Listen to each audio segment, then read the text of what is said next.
প্রিয় নবীজি সাল্লাল্লাহু আলাইহি ওয়া আলিহি ওয়াসাল্লাম বলেছেন, সবচেয়ে উত্তম দোয়া হচ্ছে আরাফার দিনের দোয়া।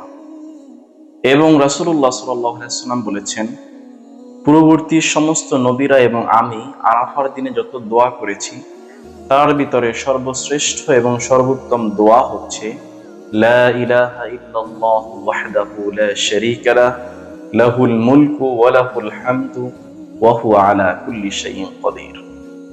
সম্মানিত দর্শক এবং শ্রোতাবৃন্দ, আজকের দিনে আমরা সকলেই এই আরাফার দিনে সকলেই চেষ্টা করি বারবার এই দোয়াটা পাঠ করা। লা ইলাহা ইল্লাল্লাহু ওয়াহদাহু লা শারীকা লাহ, লাহুল মুলকু ওয়া লাহুল হামদু ওয়া হুয়া আলা কুল্লি শাইইন কাদির। এই দোয়াটির অর্থ হচ্ছে লা ইলাহা ইল্লাল্লাহু ওয়াহদাহু লা শারীকা লাহ, আল্লাহ রাব্বুল আলামিন ছাড়া অন্য কোনো ইলাহ নাই, ওনার কোনো শরীক নাই। লাহুল মুলক, ক্ষমতা ওনারই। ওয়ালাহুল হামদু, সমস্ত প্রশংসা ওনারই। ওয়া হুয়া আলা কুল্লি শাইইন কাদির, আর তিনি সমস্ত কিছু কর্তা এবং সমস্ত কিছুর উপরে তিনি ক্ষমতা।